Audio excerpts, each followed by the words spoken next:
Welcome, heroes, villains, and morally questionable weirdos to Canon Clash, another episode that almost didn't happen thanks to very last... Oh, dear lord, I forgot to mute my own Twitch and audio blasted myself right in the eardrums. And that's what I deserve for running around like a maniac for the past 20 minutes. Anyway, as I was saying, sorry for the brief delay on start this episode. Like I said, we had a last-minute guest change once again, so I had to switch up some formatting and everything. But we are here now. Everything is set to go. Amazingly, I actually think I pretty much did set up everything, except, it seems, for muting my Twitch before we started. So, as I double-check and make sure everything is good, let's start off as we usually do by introducing our guests. So, like usual, we will go from top to bottom. Jesse, hello. Thanks for coming on the show. Hello, this is my first time here. I'm super excited. Yeah, I don't know. What do I what do I say? I'm Jesse. I love comics. Yeah. Been reading them basically my whole life. I like to think I could figure out what's fake and what's not, but there's a lot of comic history out there that I don't know, so we'll see.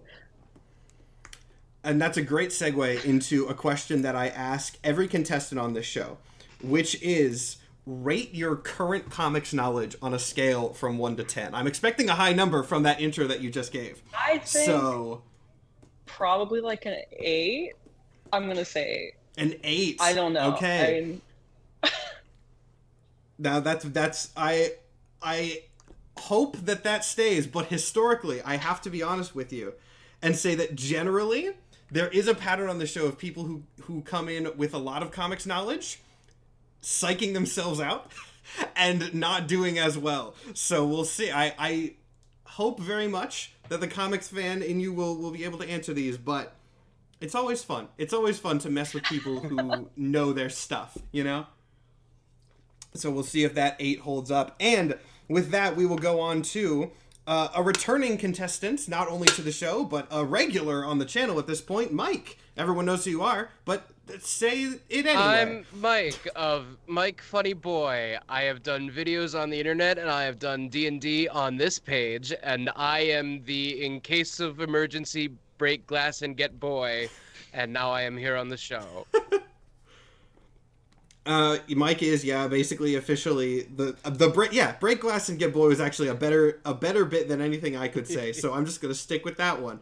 And hey, it's gotten you a regular cast position on DnDorks at this point, which, by the way, I will now take this opportunity to say, if you didn't see it on the announcement earlier, this episode of Canon Clash does have the first sort of official reveal of any Agents of Hades art and material and things like that. I'll shut up about it for now, but keep watching the episode and you'll see that later. Now, Mike, this is, again, your second time on Canon Clash, so unless I really screwed up my own formatting, I probably asked you this question last time. That said, I don't remember what you said, so rate your current comics knowledge on a scale from 1 to 10. I don't even remember what I rated it the first time. I'm generally aware it's a bunch of pieces of paper you stick together, and somehow it's like a single thing.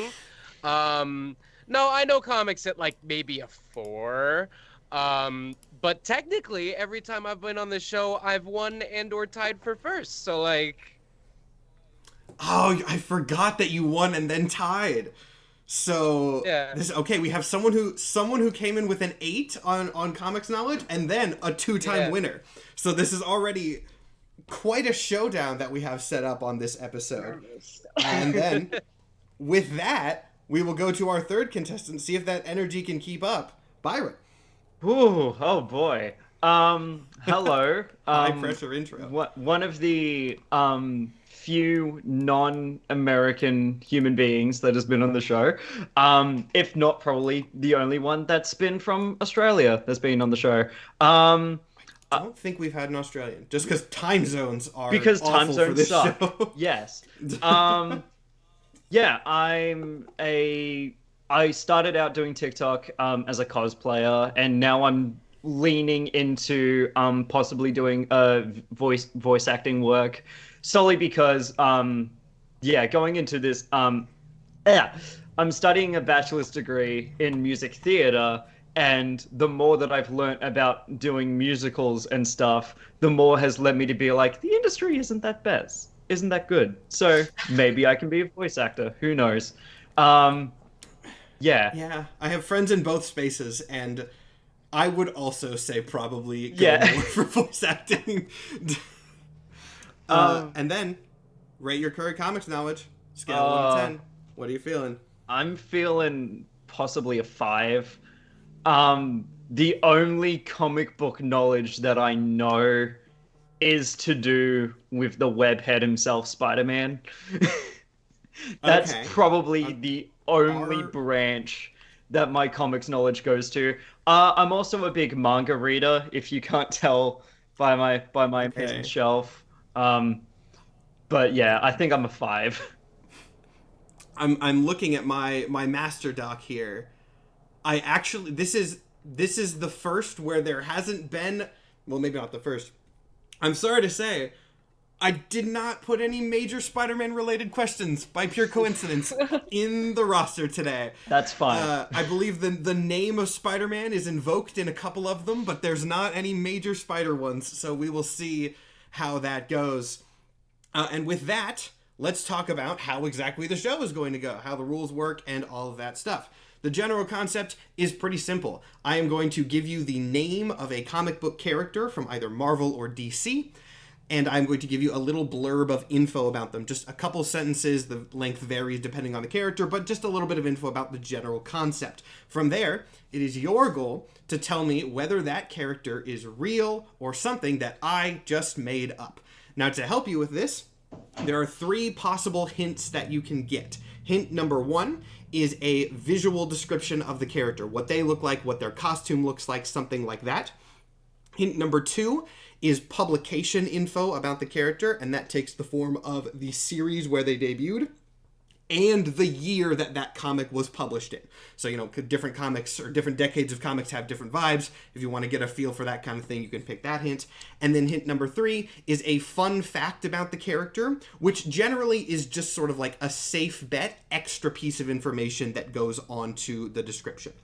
The way you're going to pick these hints is that you, as a group, are going to vote. Right now, you're all tied for the same score, so there's no voting priority, but as those scores start to split up a little bit, the person with the lowest score will vote first, and then it will go up from there. The hint that has the most votes is what you guys will get.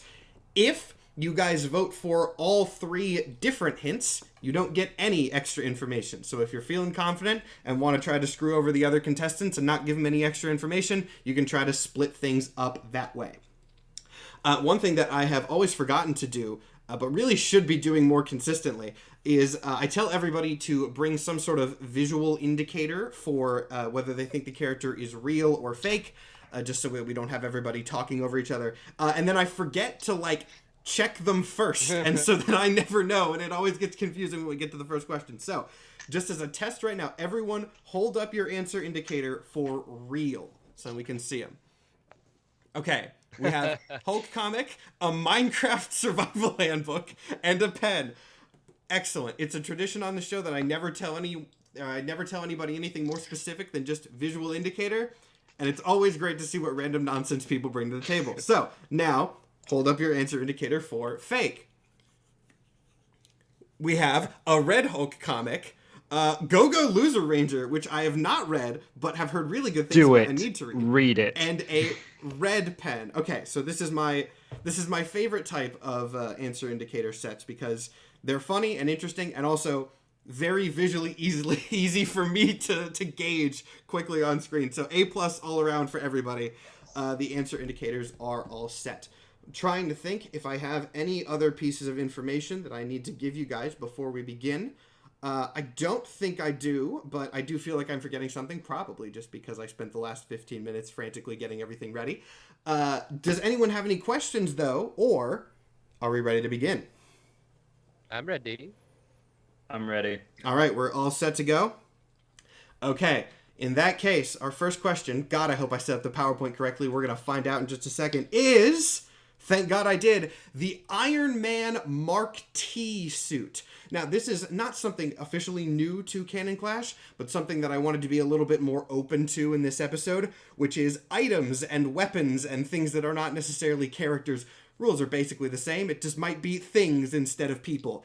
And the Iron Man Mark T suit is one of the weirdest in Tony Stark's arsenal. It's well established that he will build a new suit for basically any occasion, And the Mark T suit came out of one of Marvel's strange Transformers crossovers. It is based on Cybertronian technology, and for some reason does have the ability to turn into a car. So it is an Iron Man suit that forms into a vehicle around Tony. Notably, he's not visible in the driver's seat when this happens, so where his body is during the process, absolutely nobody knows. It's... Now, you are free to debate amongst yourselves for as long as you would like. Once you're ready for hints, you can, go ahead and pitch me your votes for that. If the episode starts to run really long, I will start cutting your deliberation time down a little bit, but this is a very loose format show, so feel free to talk amongst yourselves, discuss your opinions. The thing about Tony Stark is this sounds like something he 100% would do. This also sounds like a Marvel licensing, promotion thing that they would 100% do. Like the note about where does his body go, it's like, yeah, they wouldn't think about that. And like, depending on the level of spin-off this is, it's like, yeah, he just fucking... I can imagine if real, it just is that little bit of information. It's just like a panel transition. So it is, you've got the Mark T, and then you've got like the next panel of transformation, and then the next panel of car riding on freeway with zero Tony visible. And that's all they left it at. I personally, I would kill for more of the visual details. I really want to know how this thing looks, but I don't know where y'all what are. are our three options? We have visual details, and then the date, and then the third one. Visual details, date, and series, like publication info is one. So date and series, and then fun fact, which is basically just an extra line to the description. And it's not random, like I handpick it. It's just an extra line of description. Of course, all of those could be fake. If it's a fake character, I have made up the hints as well. But in a lot of cases, if it's fake, I will throw in something to the hints that's like, does that track? Sometimes I'm more mean than others. It really just depends on my mood when I'm writing the questions.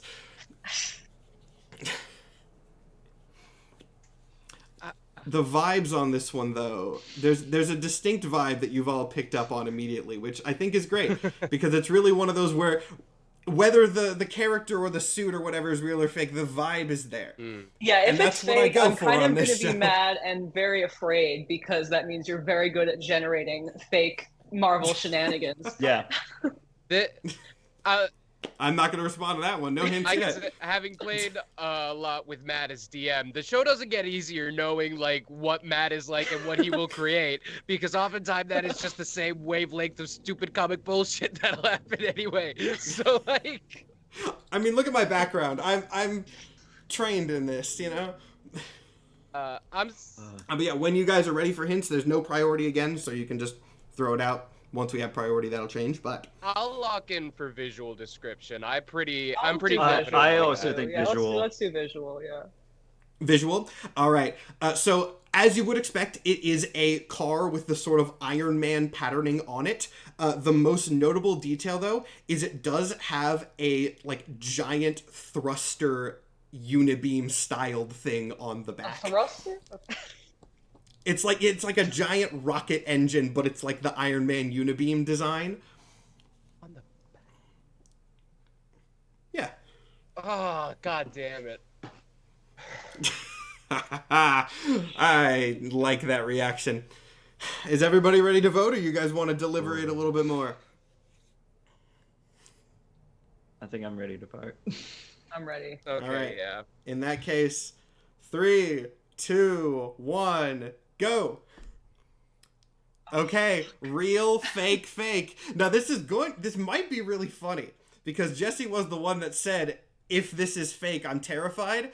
And it is fake, so...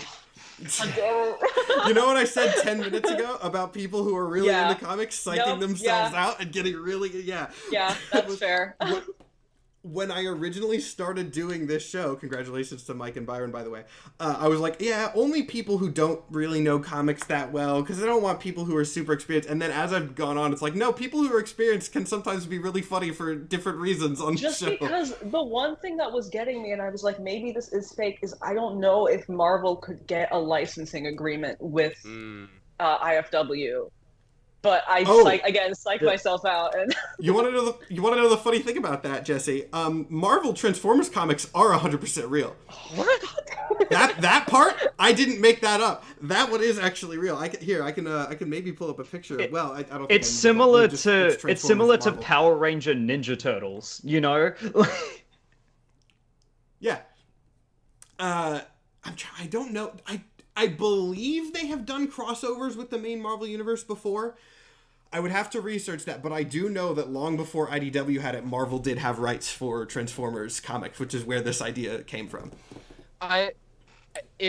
If the unibeam being on your back was your little hint of like, hey, this isn't real, that's a good fucking hint for your purposes, because I was like, oh, that's so stupid. They would totally do that. Yes. Because that's not how a unibeam should work. My only point of reference is Marvel vs. Capcom 3, but that's not how a unibeam should work, surely. that's why I was like, that sounds like comic book nonsense, Yeah. like 100%. And also, the purpose of Transformers turning into cars is for Robots in disguise. yeah, robots in disguise. Yeah. You're meant to be discreet. You're not meant to... Not this one. I guess if Transformer Tony Stark wanted to be discreet, he would just be Tony Stark, I guess, not a car. Yeah. But I made this up. The reasoning can be whatever the hell I want it to be. Are we ready on that wonderful note that hopefully should be very ominous for the rest of these questions to move on to question 2? Question 2, changing name vibe so radically so fast. We have Anthropomorpho. Marvel has many weird cosmic entities that are sort of more embodiments of concept than anything else. There's, eternity, which is the universe. There's embodiments of love, hate, chaos, order. And they all sort of appear to heroes and villains in vaguely humanoid physical form.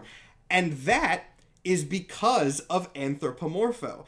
Anthropomorpho is the prime manifester of the manifestations, a cosmic being whose job is to anthropomorphize and give physical form to cosmic concepts so that they can involve themselves with superhero bullshit. The guy whose job it is to personify concepts. I mean, what are we that's thinking? not a comic book character. That's a marketing executive, first of all.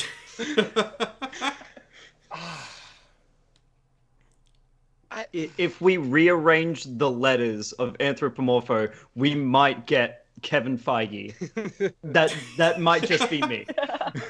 Just anagram. I should do an anagram in one of these. That would be really funny. Shit. No rush. You can still feel free to deliberate as much as you want, but just for note, Jesse, you do have hint priority right now. Oh, I get hint priority for having less points, as opposed to more points. Yeah. It's like a catch-up mechanic kind of thing. Oh my god, I got a handicap. This is so embarrassing. It's 1 point. It's 1 point. It's My fine. dad, who worked for Marvel, is watching this right now, and I'm not doing him proud. I want to hear series and date, because this seems like something that would be pulled out like once in some like side comic. So I am curious, like but that's, unless you guys have better ideas. Yeah, you two, feel free to, if one of you confirms that, it's pretty much set, but you can team up to override if you would really like something else. I think date and issue would probably help. All right, cool. That locks it down then. Anthropomorpho first debuted in a Quasar comic in 1992. Quasar. I will say Quasar, real guy. Whether this is a fake or real character, Quasar is a real guy. What was weird, kind of like C-list cosmic superhero is what I would describe. Do we get Quasar. to know What was that year again? The comic? I will tell you this right away, and this is kind of a good general thing. Again, whether these are real or fake, I have them all and all the information typed up on a Google Doc in front of me, and I don't have like the side info in there. So you're welcome to ask questions about like author or other things. I just don't guarantee that I have an answer because I have everything on a Google Doc for simplicity, and I don't have the writers or anything for any of them. What was that year one more time? Let me check my thing. 1992. Okay. Quasar, 1992. Okay. Early Okay. 90s. I've very in the dark, but I think I can lock in based on that. Yeah. Okay, okay. That's, I think, the best confidence that we're ever going to get on this series. So, if everybody is ready to go. I'm not, but let's 3. go. Oh, you're not? I'm, You're not? Okay. I'm never well, going to be. It's okay. such is the nature of Canon Clash. 3, 2, 1, go. Okay, I am seeing fake, real, and Mike pulls ahead. Anthropomorpho is real, and ironically, the least anthropomorphic character I've ever seen in my life. That? I was really hoping people would go for a visual hint because just Okay. what the hell is this guy? Ugh. Yeah, he was. Anthropomorpho was in 3 issues of Quasar. So Jesse, you were exactly right. Of like, this is just some random thing they did in a side comic and then never mattered again. I don't remember, is just like the reason that the cosmic beings have physical form, which should be a huge thing that's really important, and then just never really matters again, and is almost definitely sort of been subtly retconned out of canon, because what the hell is this guy? He's in there somehow. That's all I can tell you. I definitely feel like I did wrong formula, right solution, because I was like, okay, 92, people get really fucking cynical around that time. This feels like commentary on, like, making everything anthropomorphic, like animal bullshit, you know? No. It seems to me to be very shockingly in earnest. Yeah. Which, yeah, I don't even know. I had the opposite thought process where I was like, okay, 90s, early 90s, I don't feel like they're doing as crazy cosmic stuff as they were in like the 80s and the late 90s. So I was like, I don't think so. Yeah, but I know the era that you're talking about. If I am remembering my dates correctly, this is like the end of that era where Marvel Cosmic was like going out for a bit. And yeah, it was a weird time. Look at the screen. It was a weird time. But with that, are we ready to go on to the third question? Yeah. Yes. All right. The third character on this episode of Canon Clash is one that has probably a remarkably simple name, that being Boom Boy. Half-decent superhero name there. You probably have a relatively solid idea of what this character is all about. And I guarantee you that that relatively solid idea of what the character is about would be entirely wrong. For some reason, the character named Boom Boy has nothing to do with explosions, isn't even really a boy. He is a full-grown man and a rock monster, and one of his main defining traits is that he really likes Huckleberry Finn and has some sort of mental problem that renders him unable to distinguish reality from his favorite book. Boom Boy, the Huckleberry Finn loving rock monster man. Not every character on Canon Clash has to make logical sense, and that's kind of the point. So that's all I got for you. What do you guys think about Boom Boy? Nothing positive. Yeah, good. This is very much one where the energy is like, this is either the writers were running out of ideas or I was running out of ideas. and I think either way the vibe is acceptable. Huckleberry Finn? Huckleberry Finn. Not to be pedantic, but I think the scoreboard is incorrect right now. Yeah. I certainly don't you're get first aid to a hint. So, and I'm fine with that, because, like, I don't know what more I could know about Boom Boy that would, like, even remotely clarify his existence. That's also not pedantic. That is getting the scores right. So thank you, Mike. Sorry, I was looking at the... Anyway, that has been fixed. So thank you, Mike. I'm sorry, Byron. Yeah, Boom Boy is a weird one. As I said, someone ran out of ideas. Yeah, you also can skip a hint if you don't think any of them will be particularly helpful and don't even want to bother. That is an option that is available to you. It has happened before, and I will extend that option to you now. I definitely But want Jesse, you do. You want some something? kind of hint. The question is which one. Valid. I feel like Huckleberry Finn is enough of a fun fact but Yeah. there has to be more. There has there to doesn't. be more, but you almost have to be certain that the next line of this character's description is yet another non sequitur, because what was that sequence of events even in the first place? Mm-hmm. There's several sort of genres of Canon Clash questions, and a series of non sequiturs is definitely one of them. I guess I would be curious what the fuck series would be even hypothetically I was responsible also for thinking this. like Yeah. series. Yeah. All right, you guys want to go for series? Yeah. Series. This was a series called Freaks, Freex, from 1993.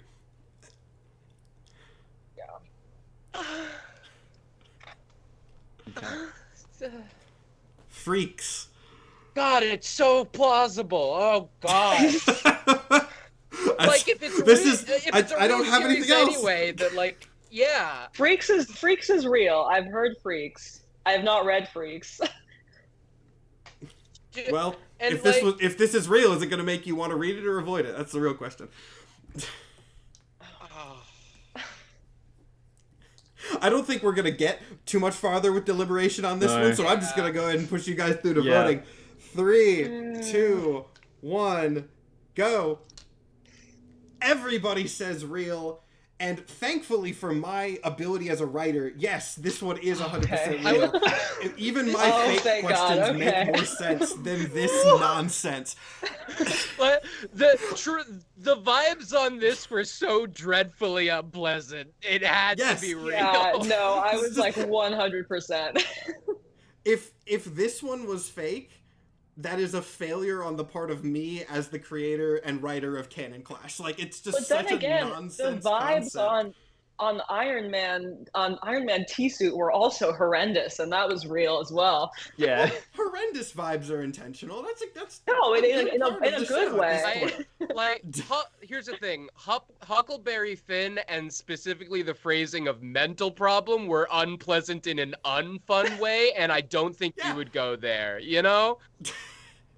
Yeah, no, I try to stay away from things that are too awful on this show. Yeah. There have been exceptions, like the time that Superman's cancer turned into a kaiju. But, you know, Just That was Remember that. the two polarities of 90s bullshit back to back. yep. Everyone who hasn't, go back to my YouTube and watch Canon Clash Season 1 if you Out want of- to learn more about that one. Out of terrible curiosity, what was the other line of the description? What the fuck else is up with this guy? What was it? Boom Boy. So he's a rock monster, right? He's a rock guy. But some reason he got shot in the head once and got knocked out from it. Like, so his whole thing is durable, but like if you just shoot him in the head, he's gone. He's out. Sure. Pretty strong It's bullet. bad. It's bad. They It got on the exist. show because it sucks. Like, The that's, fact that he that's was the only named thing Boom I have. Boy was also like, yeah, of course. Like, of course, Yeah. there's absolutely nothing to do with like. Sure. It makes as much sense as anything else. Speaking of things that Rejected make from the sense, X-Men, yeah. Yeah. that's basically what Freaks was, to my knowledge. So, anyway, are we ready for a big vibe shift, I think, but dare I say one with slightly better vibes? Maybe, depending on the stance that you're going to take on this one. Let's Our next go. question is Spider Colonel. Now, admittedly, Spider Colonel is a name that I have a little bit self-inserted. DC has done a shocking amount of crossovers with the KFC fast food chain of restaurants. One of which did feature various super-powered versions of Colonel Sanders throughout the multiverse. While there are many based on DC characters, in the background of one shot, there was a distinct, though obviously for legal reasons, never officially mentioned character that strongly seems to be some form of Spider Colonel. Spider Colonel. Spider-powered Colonel Sanders from a DC comic. What do we think about that one? I am so sorry about that. My Skype disconnected. Oh, Skype sucks. Don't worry about it. We're used to way worse. This is the last stream I'm ever going to use on this system, and I'm so happy. Don't blame yourself. Is everything all good with the stream? Yeah, everything seems fine. Chat, if there's any sort of weirdness, let me know, but everything seems fine on my end. Super sorry about that. And yeah, that's a Skype issue, not you, so don't apologize.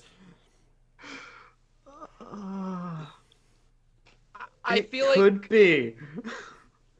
I feel like there's already a lot of context for like what series and why this would have happened. Okay, can you go over one more time because of the disconnect? It's a KFC crossover.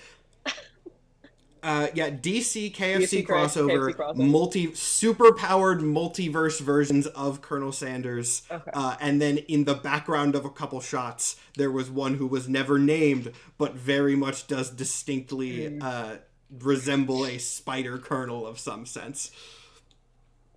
Yeah.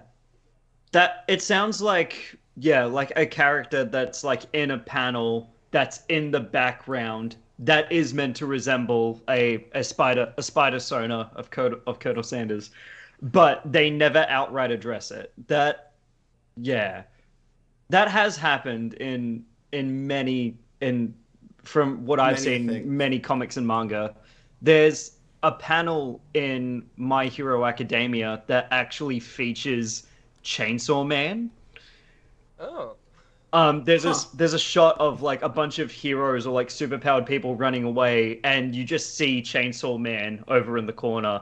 So that is a thing that does happen. Oh, I don't happen. Because of how little information there is about this character, I kind of want to hear the extra fun fact. Yeah. Extra fun fact? Fun fact. Okay. In this one panel that he appears in, or actually one of a couple, it does seem like Spider Colonel is fighting some sort of chicken Green Goblin. Like Green Goblin, but like is like a chicken dressed as Green Goblin. Oh god. It was fine. It was fine until you said chicken dressed as Green Goblin. I question where you draw the line if we were fine up to this point. Yeah, nothing on this show's ever fine. I think I was just going, it could be real. It could be real. It could be real. I pray that it's not real. What is a brain? What is a brain? Well, if you guys are ready. Yeah. All right. Yeah. 3, 2, 1, go. We have 1 real, 2 fake, and Spider Colonel is fake. Yes. The DC KFC crossovers are very real. Those have happened on multiple occasions. Even the Multiverse Colonel one is real. That was me being a little bit mean here, but there was not a Spider-Man in there. As soon there as was not a Spider-Verse in there. The chicken Green Goblin, I was like, that's too far. They wouldn't do that. Nope. They're not doing double copyright strike. No way. For the KFC crossover, no way. All right, well, it's now a tie. We have a tie for second place. Mike, you have not missed a question yet tonight. So the reigning champ of this is doing well. How are you feeling? You feeling confident? You think you can keep up this streak? I am probably sweatier than I would have been if I was not in this state. Now there's something to keep up. Now it's stressful. Can Mike go 3 for 3 on Canon Clash? That's now what this main episode is. Look, it's a running bit on this show that eventually at some point through the episode it generally becomes less the contestants going against each other and more just the contestants against me trying to figure out what bullshit I'm spewing. Already there. I felt it usually happens pretty fast. If we get a point, so be it, but look, I fully know that that's where we're always going to be because as I mentioned pretty much every week at this point, the concept of the show is literally just me gaslighting my friends and people watching it. So with that lovely thought, are we ready to go on to the next question? Our next one is, Balloon Buffoon. Excellent name, if I do say so myself. Circus-themed villains are a pretty common trope throughout many, many, many decades of comics, and this is one of the more interesting ones, if a little bit stupid. Balloon Buffoon is a clown who has the unexplained ability to make balloon animals and balloon structures like swords and things, and then while those items are in his possession, they function as if they are the actual item that he makes. So if he twists a balloon animal into a balloon sword, it will actually act as a sword until he is not touching it anymore, at which point it becomes just like a normal balloon and can be popped and disarmed very easily. See, now Balloon Buffoon. Now I think we're an opposite problem where I'm thinking, is the idea too good for it to be real? Yep, exactly. Now exactly what I was I thinking. literally just I watched The Mask yesterday, so I just have that scene of Tommy gun. Just That was a really good mask voice. Yeah. That was pretty good. Thank you. Well, you are a VA though. You have VA in your Trying- name, so I trying guess to. there you go. That's an advertisement for Byron's VA work. Thank you. Oh. The hint priority is a little different now, just for note. Byron and Jesse, you both are equal, so you guys basically get to decide before Mike. That's how it's... Okay. Basically, hint priority is just not Mike. Yeah. I'm a I little- think issue. I think Issue, yeah. I think Issue? Yeah. All right. Issue. This was, of all things, in a Captain America comic in 1977. Oh. Huh. Ooh, that's rough. That's Yeah. a rough thing. 70s. For you. That is like crazy villain era. Yeah. But it's so in. But it's so, yeah.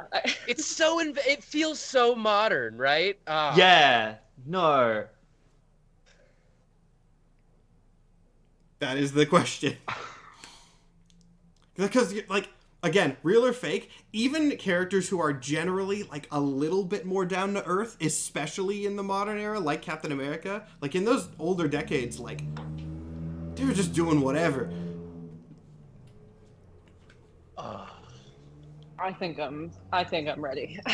I can begrudgingly be ready. Yeah. Good enough. I second begrudgingly ready.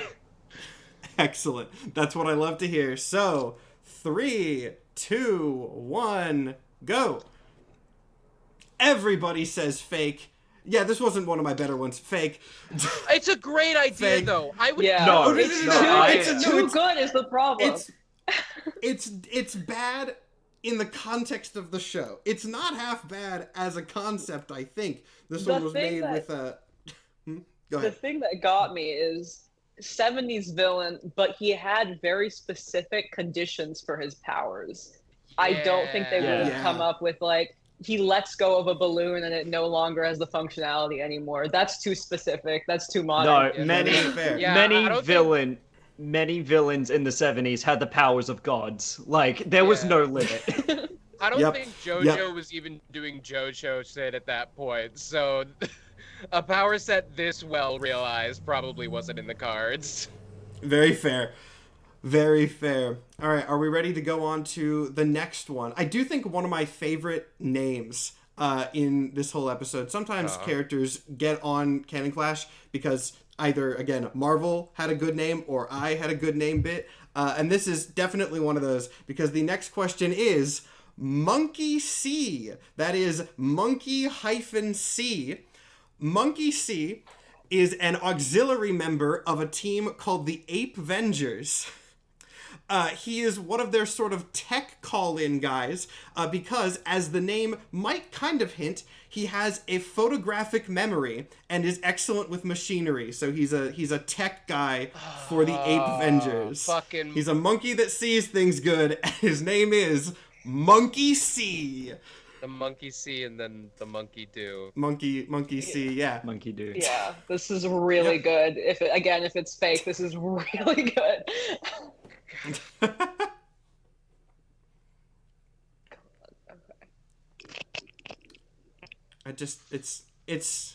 This Now, is my favorite type of naming do we get to convention for know the if show. the Ape Vengers are real? You know what? I will be nice. I will give you that the Ape Vengers, in Ape some Vengers sense, are are real. In I will some not tell you sense. the. No. I will not tell you the context of the Ape Vengers. But the Ape Vengers have appeared in Marvel Comics before. I will give you that much. Okay. I'm forming a thought process, and I don't know if it's great, but no, because he said no Spider-Man stuff. I said the name of Spider-Man was invoked in at least a couple of them. Just Right. no, like, Spider-Man variants, except for the Colonel was the one bit that I was... Okay. Or In was that one of the case- bits I was referencing, so... Don't, I will go and say, don't take too much from that. Oh, whoa! Did my Skype? Oh, Nope. yeah. No, I also got that. Skype- mine did everyone, that. It just does that. Just a general Don't worry about it, Skype it just does moment. that. Back to Skype normal. knows Skype's that we're mad doing that our we're Zoom replacing test it. run. It is Yeah. acting very fucking catty about Yeah. it. It's mad that this is the last time I'm going to use it on stream, and so it's pissed. Don't worry about it. Yep. But yeah, hint priority has not changed. Okay. So, I'm thinking fun what are you fact. guys How thinking are you might be feeling? helpful? I'm feeling fun fact. Yeah. Fun fact. Fun fact. Now, the fun fact is pretty simple. I actually kind of accidentally, but gave you a little bit of it. The Ape Vengers are real, and while the vast majority of the Ape Vengers are, like, direct monkey versions of the Avengers that you know, Monkey C just isn't. He's just added on there as his own guy. Which, again, turns to who came up with the stupid idea, Matt or the writers, of, if we have the Ape Vengers, can I put this really good pun name on the team? Don't know if that hint helps or hurts, but, you guys ready to vote on him? Yes. I can vote. Yeah. Yeah. All right. 3, 2, 1, go. Okay, real, fake, and Byron pulls ahead. Monkey C is real. Real? Monkey C is real. Believe me, I wish I had come up with a name as good as Monkey C, but I did not. I was poking around on the Marvel Wiki, looking for characters to add, and I saw Monkey C, and immediately went, hell yeah. Because I got Spider-Man in my head, so I was trying to do the math of, okay, if there's an entire, like, that entire anthropomorphic universe, it's like, surely they would look all the Avengers into being ape variants or whatever, but, like, that just took me on a there's a whole version where everyone's just monkeys. it's a whole universe where everyone's just apes. Ape Avengers is a whole... one of their primary enemies is a guy named Juggermonk, who is just a much worse pun name, but Juggernaut Monkey. Okay. Some are better than others, is all that I really have to say. But yeah, this is a good one. This is a good one. That was really good, for sure. Yeah. Are we ready to go into just another real big 180-degree turn in naming conventions? Yes. Sure. All right. From Monkey C, we are going into the Mega Scale Meta Talent Response Team Fantastic Four. Yes, that is the whole name. I did not tack Fantastic Four onto the end of that as an extra thing for context. It is Mega Scale Meta Talent Response Team Fantastic Four. They are, the best way I can describe it is Fantastic Four, but manga. Think of the Fantastic Four, but make it a really weird Americanized manga version of them. They were doing an experiment on the dark side of the moon into some weird cosmic theory, got bombarded with cosmic rays, and then they got recruited by Earth government and named the Megascale Meta Talent Response Team Fantastic Four.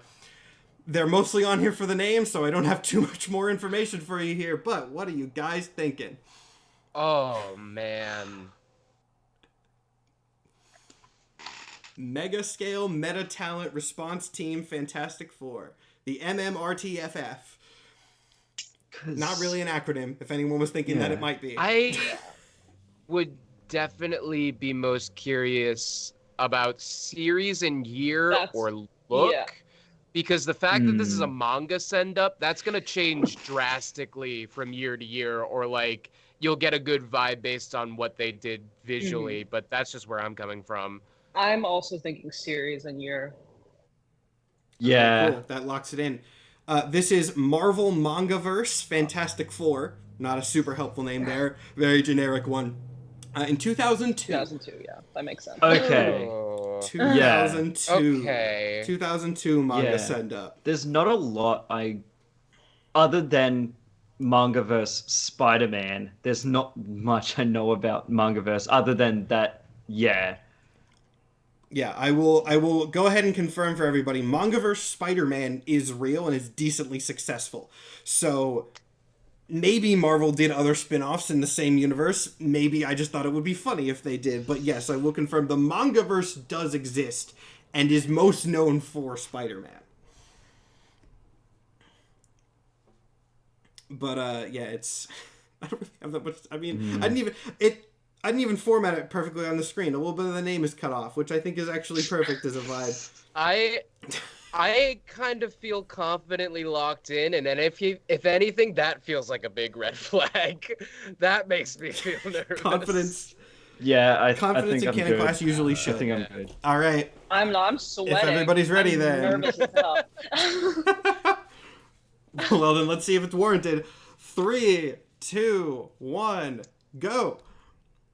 Okay, real, fake. And everyone catches up to Byron. The mega scale meta talent response team Fantastic Four is real. Their lineup, I love their lineup because their lineup is Susan Storm, Reed Richards, Ben Grimm, and Johnny Storm, but a girl. Yep. It's just her name is Jontha Storm, which don't know why that was what they went with, but it's literally just the team is the same except Johnny Storm is a girl. That is the only change. Literally could have done Johnny with an I, and Yeah.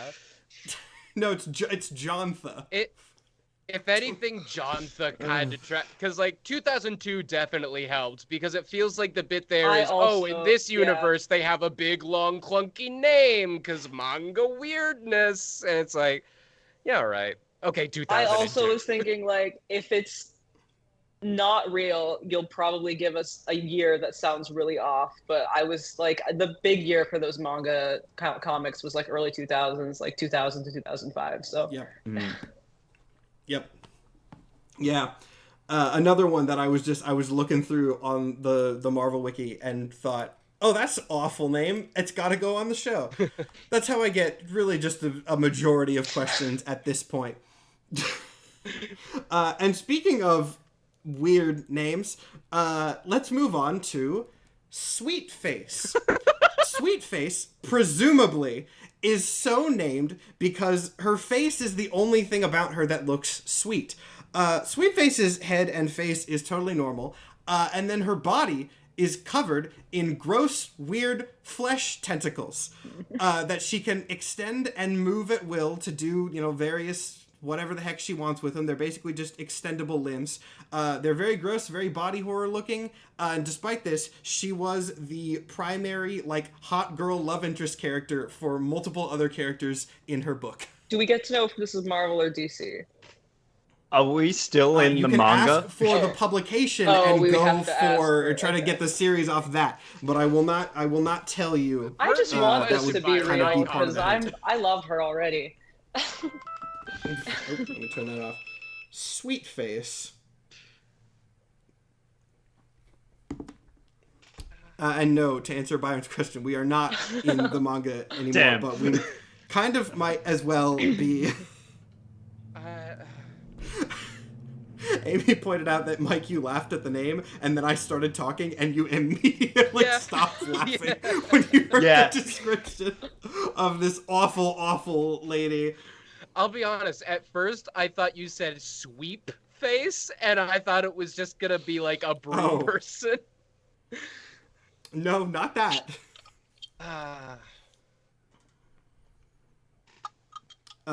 Hints are, I believe, still the same. Unless I screwed up the score again. I believe that the hints are still the same. 'Cause What questions are we on? Wait. I'll check as Yeah. people are talking. Looks like it's me and Byron, I think. That. Yeah. Yeah. Yeah, What, we are what do correct. you think, Jesse? I do kind of want to hear series and year. I feel like I'm biased though, because I feel like I'm always picking that. But I feel like it gives so much information. Like I can't help it. Yeah. It's generally like that's the helpful one if you want to go for a technical angle. The fun fact is like the safe answer, and then visuals are like sometimes they're helpful, but it's mostly there to like give three to make a balance. So I think we have enough on visuals, thanks. Yeah, we Um, definitely hear I'll enough keep visuals. talking. I'll keep talking if I you'd like, don't Byron. need to know how pretty the face is. If Well, think of it this way: if she's real, you'll see a picture. I Promise? think issue. I think issue. Okay. Well, this is another one from Freaks, 1993. Oh, damn it! Come on. Boo. Because of course. In case you forgot, that is Of course. FREEX. That really throws a wrench into things. Yeah. I'm sure it does. I'm sure it does. Mm, I'll give you a moment to deliberate. I feel like everyone was decently locked in, and then I said that, and now everyone's 'Cause- so incredibly gone again. Is it equally unpleasant? Yes. But in a different way. So I don't know how, like, broad a swath this series had for vibes. Well, once you guys are ready, Right. you can Ready to either go. see a picture or have your minds freed. But- All right, but- 3, 2, 1, go. Oof. Okay, real, fake. And I'm so sorry, Jesse especially, but everyone, because Sweetface is real. Whoa! And her costume What? is You know what? Yeah, I'm this happy is- she's real. this is- I'm happy she's out there slaying. You know?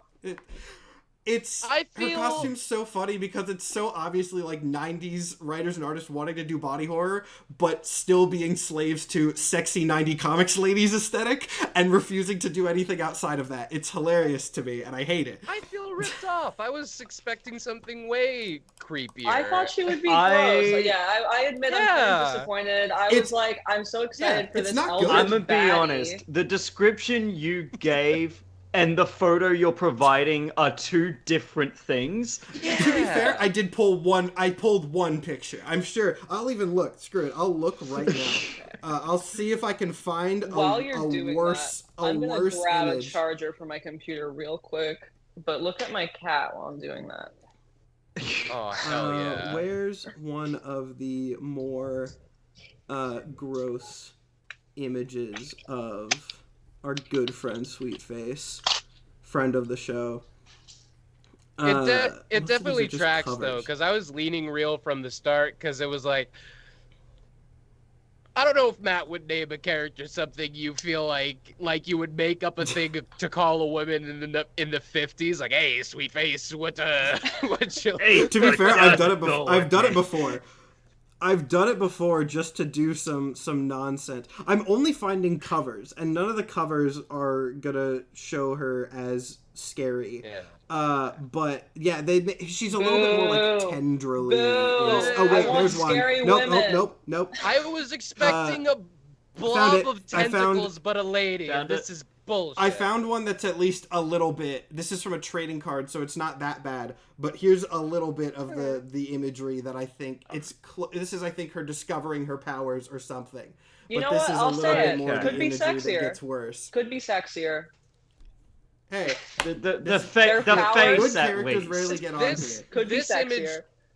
does understand the assignment a little bit better, Oh, I delete- I think. Yeah. That's a little bit better at the very least. All right, are we ready to go on then to the next one? All right. The next one is Firewheel. Pretty solid name, actually, for a very, very weird concept. Firewheel is a Japanese yokai who was once an awful, horrible warlord who conquered all sorts of things, did all sorts of atrocities to people, and then, in death, as punishment for this, had his face grafted onto a cart wheel, like a wheel for a horse and carriage cart, just stuck onto the side of it. And now he rides around the countryside, just barrel rolling end over end, grafted onto this wheel, stealing and eating the souls of all that he comes across. Weird face of an ancient conqueror stuck on a cartwheel. How do we feel about the... Oh, also he's on fire. I didn't mention that. I thought it was pretty obvious from the name. Ghost Rider Ferris his wheel. priority is... Ghost Rider, Ferris but a wheel. cartwheel, Ghost Rider, basically. but Ghost wheel. Rider, yeah. Yeah. Okay. I'm thinking fun fact. Fun fact. Fun fact. Thoughts? You guys? Think fun fact. Okay, fun fact. So, the character of Firewheel actually has only appeared in things in the underworld where he cannot really consume souls in the traditional sense, and so he just kind of runs around perpetually hungry, never able to fulfill his desires, and being even more of a problem for everybody. Okay.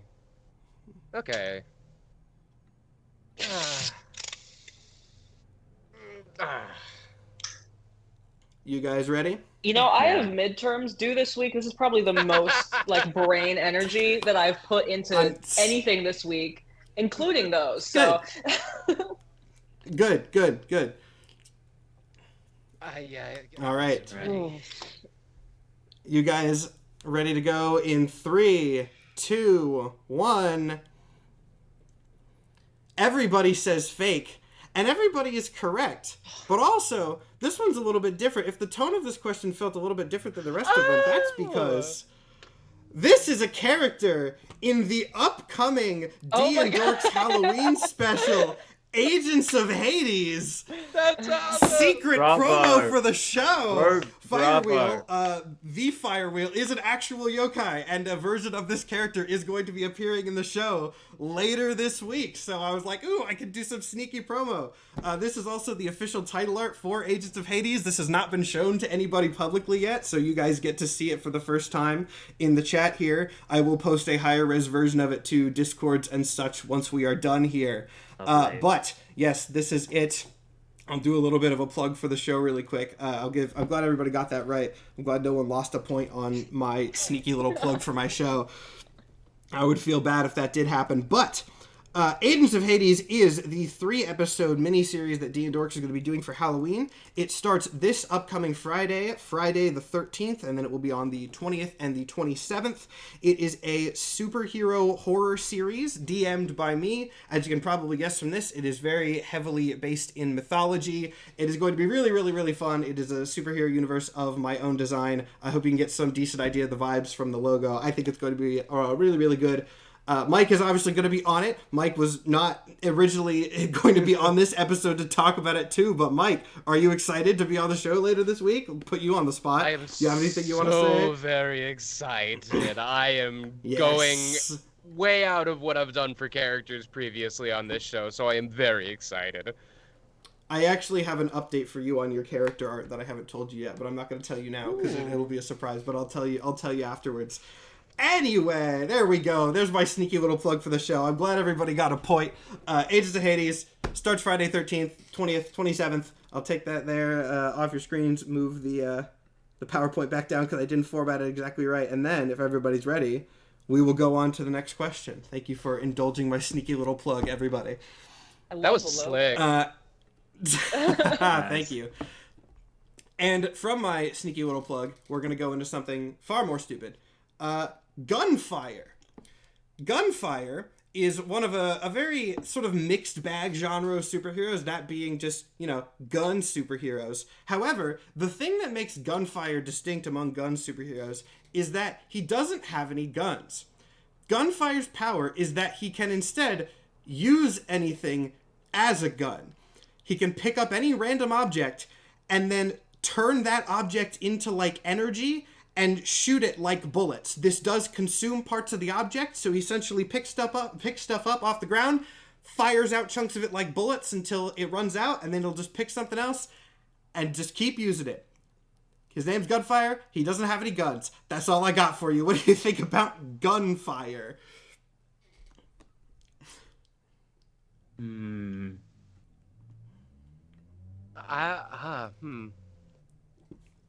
Someone in chat says this is like shitty Gambit. Yes, it is. It is like shitty Gambit. It is very much shitty Gambit.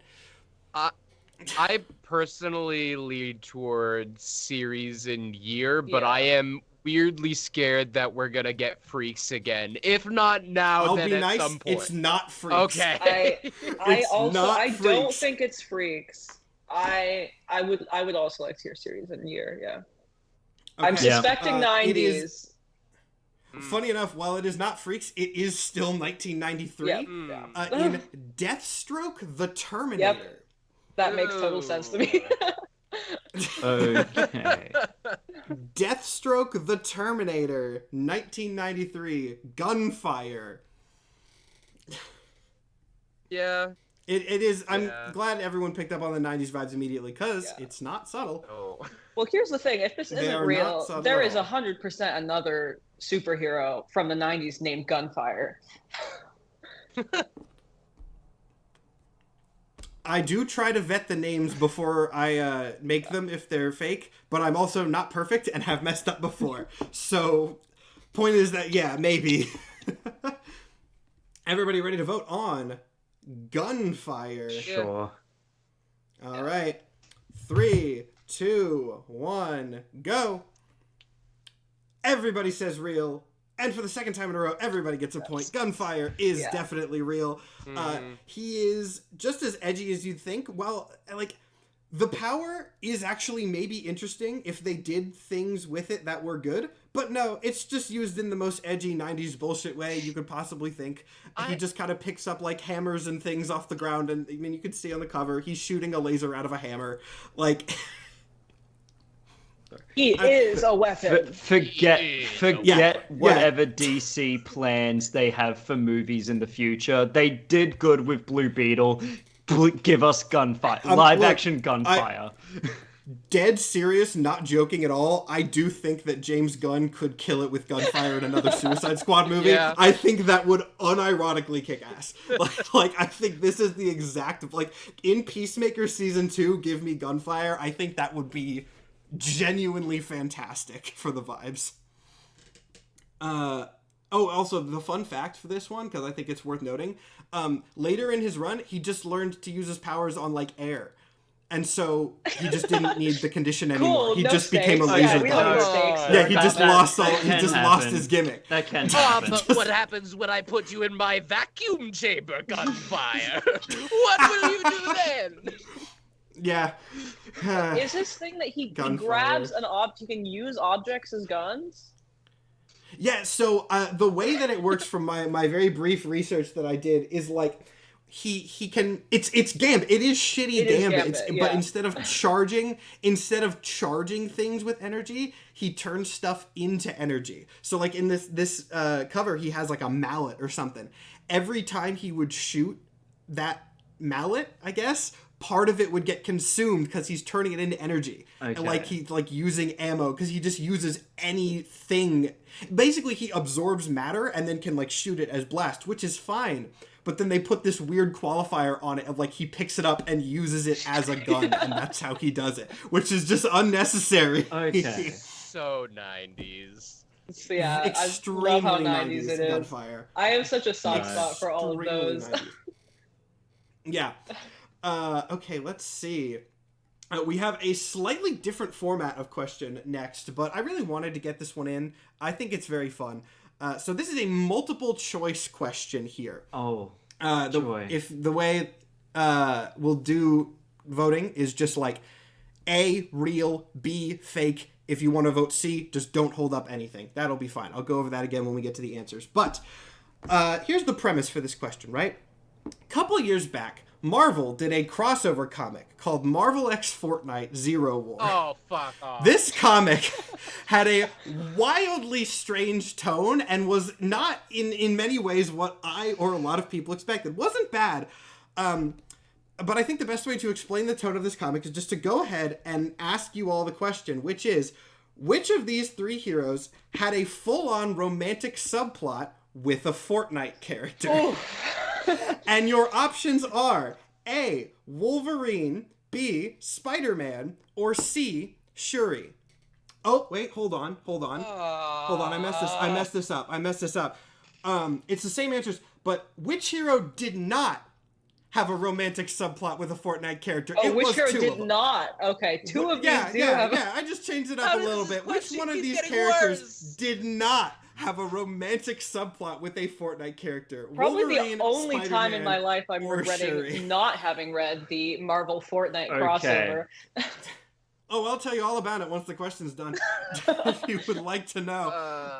But yeah, there's no hints on this one because it's a different format. But yeah, one of these three options, I'll put it bluntly, didn't fuck a Fortnite character.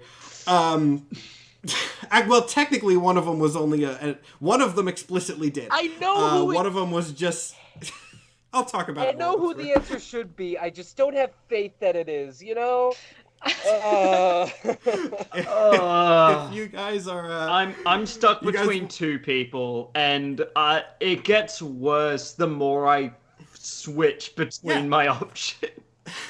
I will reiterate the way that we're going to do the voting on this one. If you want to vote A, hold up real. B, hold up fake. C, just don't hold up anything when I vote. Okay. Everyone clear on that? One more time. Sorry. No, you're good. You're good. There's a lot to unpack here.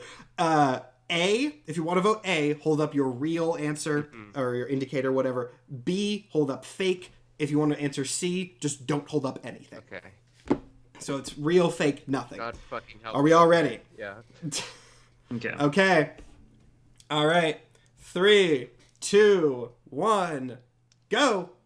Damn. Okay. So everybody says Spider-Man. Everybody says Spider-Man was the one who did not. And I'm very pleased with you all because you are correct. Spider-Man does not. Both Wolverine and Shuri do. Spider-Man gets he talks about the romantic subplot with another character several times and is almost involved in a love triangle thing, but isn't.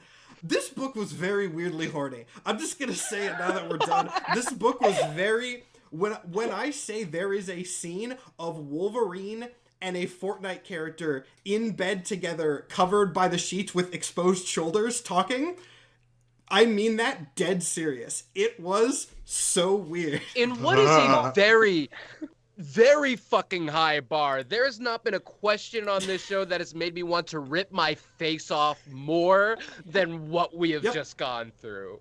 Marvel would never allow Spider-Man to be happy in a romantic relationship. Of course not. That would never happen. Yeah. They would never allow him the luxury of a Fortnite romance. He would never allow him we've the luxury all of heard Fortnite sex. We've all heard, or at least seen, what Marvel have currently done with Spider-Man in terms of giving him a happy ending. Are we talking about the Paul situation? I will say Paul got what he deserved. I'm sorry. Say what you will. No, defend him it's fair. as much as you want. It's fair. It's entirely fair. I had a whole paragraph for this and I forgot to put it on. But Wolverine, like I said, that he fights this woman and flirts with her at the same time throughout the entirety of the book because it's Wolverine, and of course he does. And then Shuri never actually gets with Jonesy from Fortnite. But that's only because Jonesy rejects her because he's already married. When I tell you this book just had the weirdest vibes in the world. I've read the Ant-Man shrinking sex comic, so I'm ready for anything. I've seen horrible things. There have been multiple instances in which I have considered putting that on an episode of Canon Clash, and I have not every time. So I'm glad it was at least mentioned briefly. Sorry for spoiling and I'm Canon not at Clash fault. episode. That's an official thing that Jesse, if you want to explain it so that I don't have to. I'm a huge Ant-Man and the Wasp fan. I literally have a Wasp figure somewhere off screen. I love them so much, and there is an Avengers comic where Hank shrinks down and is shown crawling out of, I'm not going to say anything else. No, you've said enough. I You said enough. Say anything else. That was enough. The Yep.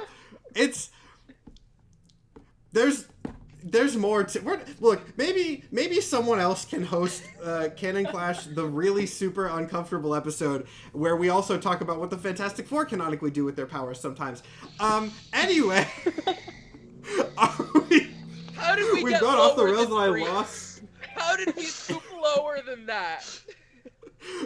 Every I've seen Canon so many Clash horrible question, things. we This is why I'm stray not further surprised by off. anything on this show. I've seen horrible things. I wasn't supposed to be here, man. But God weren't, wanted Mike. this for me. I'm sorry I brought this to everyone's attention. This Honestly- episode is the reason why God stays in heaven, because he too was ashamed of what he created. It is a rare day on Canon Clash that someone else brings something else to the table that is worse than anything I've prepared. So I'm fine I'm fine to have this as a nice little change of status quo. The title is now just the horniest episode of Canon Clash. Oh God, if it wasn't for the YouTube algorithm, maybe Don't I worry, would. I know. I'm not remotely horny right now. Speaking purely for myself, this is not No. getting any of my gander I mean, up, just statistically, at personally. least one viewer is really enjoying this. We don't tell yourself. And with that, Get ladies and that out of gentlemen, you thank out you of so fucking much for torture. watching episode 4 of Canon Clash. I'm never doing this again. If I find out any of you are enjoying this in that way, we're done. We're never, God, they're never gonna have me continuing the back. show. And next week is the Sonic episode, so I can do. It's gonna get so much worse, I'm sure. I'll do a little plug there. Technically not next week. We're doing this bi-weekly now. But on the 21st, Pirate Princess Jess is hosting, and it's not Marvel or DC. It is obscure Sonic characters. So, oh boy, is that one gonna be funny and I think probably absolutely awful. We're just gonna make another segment of another midpoint earning system of, instead of true or false, it is smash or pass. However much Jesse can handle freak shit for comics, I can handle the freak shit for Sonic. I've seen shit, so if shit were to go down, Yeah. Clip Sonic it, is would be one of Sonic. the scariest. Clip Mike the saying that so scariest that I can internet hold it over fandom, his I head think. forever. Mike saying, and I quote, "I can handle the freak shit for Sonic." Maybe that's the episode title. That's maybe the worst. That's one of the worst. Oh God. Do I even have any questions that are the other questions going to be even remotely funny enough to live up to the? This might be an episode where we don't get through all of them just because of that. We'll get there when we get there. If I have to cut one or two, I can cut one or two. Oh my God, are we ready to go Yeah. on? We are. I'm gonna spoil it. We are. Please. This one's not nearly as horny as the other ones. Thank God. The next one. This is another weapon question. This one is the Blade of Devoro. Now, the Blade of Devoro starts off as a pretty classic sort of enchanted or cursed weapon sort of trope. It was an ancient sword, belonged to some ancient warrior, and then upon his death, it was cursed so that the next person who touched the blade would have their soul sort of absorbed into it, and they would become the next, sacred bonded wielder of this ancient sword, locked within it for all eternity.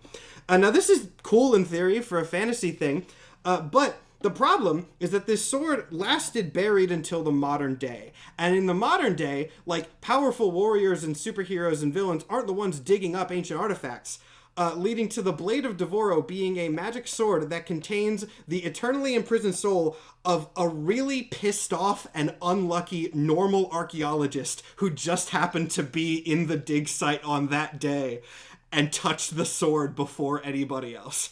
It has no extra powers, save for an angry archaeologist's soul within it, which is not very helpful in the majority of situations. This is another one where I'm like, I just want this to be real. This is awesome. This is just an awesome concept. It's a good one. It is, dare I say, a good one. Whether it was good enough that I was like, this is a funny enough concept, I want to put it on the show, or I just wanted to be like, this is a funny idea, I should say this to somebody. Who knows? But I'll admit this is probably, we needed a better one. We needed a better one on this show to balance just the heinous shit that has been said by all involved parties for the last half hour. Yeah. Yeah, this is healing. This is healing. This is healing. Yeah. The next one is.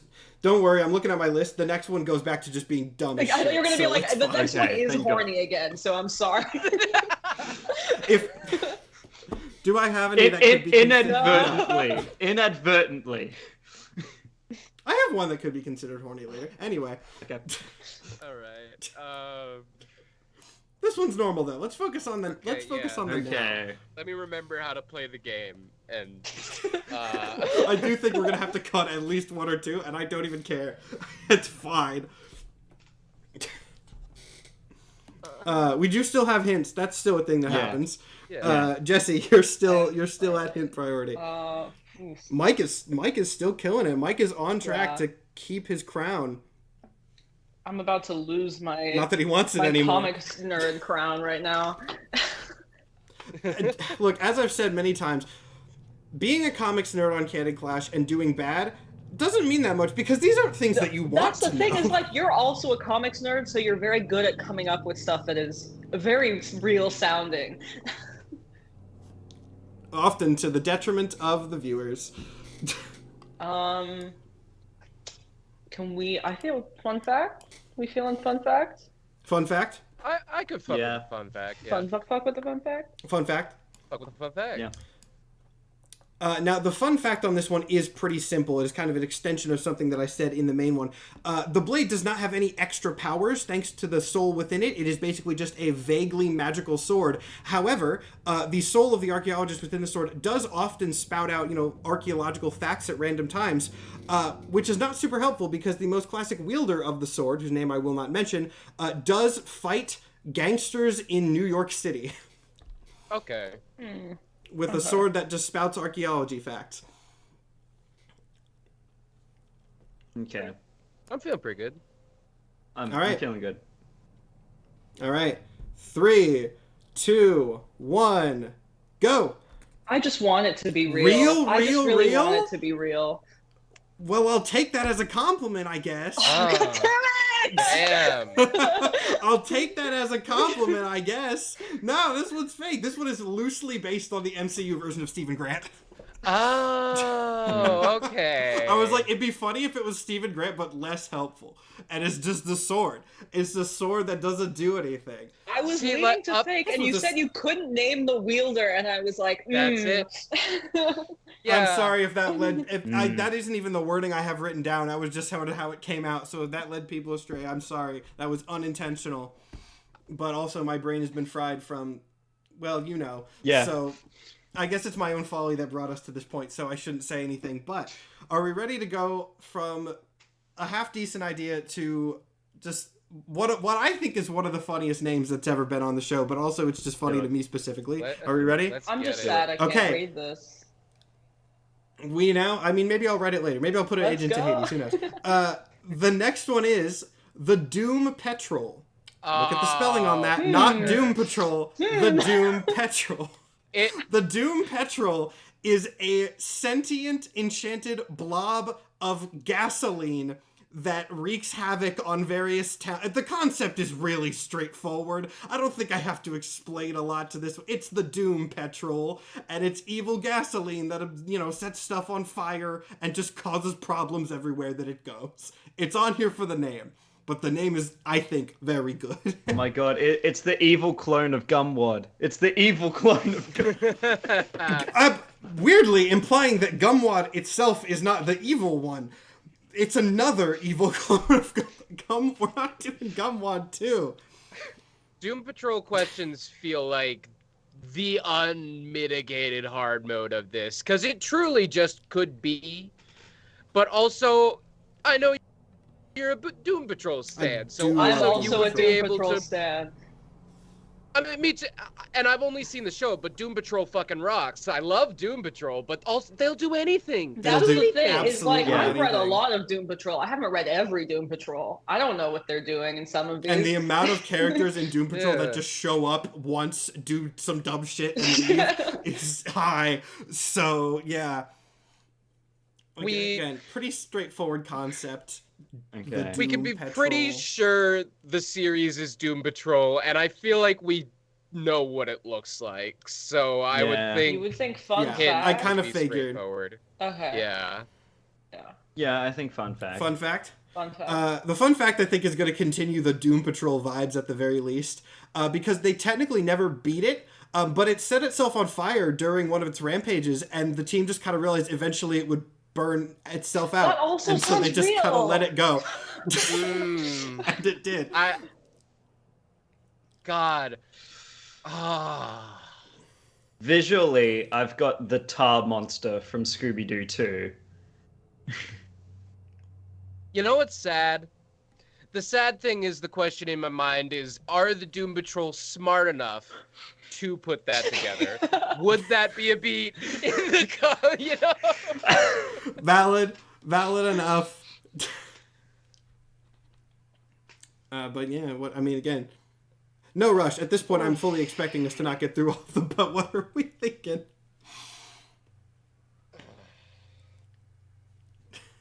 Once everybody's ready. I think I'm ready. I can lock in. Yeah. All right, Oh. 3. Oh, you want another second? No, I'm ready. All right, 3, 2, 1, go. Real, fake. And this one was fully born out of my just loving Doom Patrol. I came up with the pun and I was like, that's the best. That's so incredibly on brand. Writers do this. That's so incredible. Hire this man. Hire me, Doom The Patrol. name was Hire me, too please. good. I was like, they have to have at The some name, point. the name was like, I came up with it. I was like, please, let this never have been done. Oh my god, this is too good. Yeah. Man. Doom Patrol, I will write for you. Please hire me. The writer's strike is Please. done. I can say Please. that now. Please hire me. Doom Patrol. It's not good. It's not good, but it's one of those. Great. No. It's not good, but it's not good in the exact right way. You know, it's one of those types. It's bad, but it's bad. It's bad correctly. Now let's maybe go to one that's bad, but in the wrong way. Another item, I really went for a lot of those this episode because this was the first one where I decided, hey, I want to actually do that. And so this time we have the Pandemonium Cube. The Pandemonium Cube was a reality warping artifact given to somebody by basically Satan himself, and this man then used it to become the president of the United States and erase the Avengers from existence. But the cube had a flaw in that whenever anyone said the word Avengers, it would get a little bit weaker and get close to breaking the spell.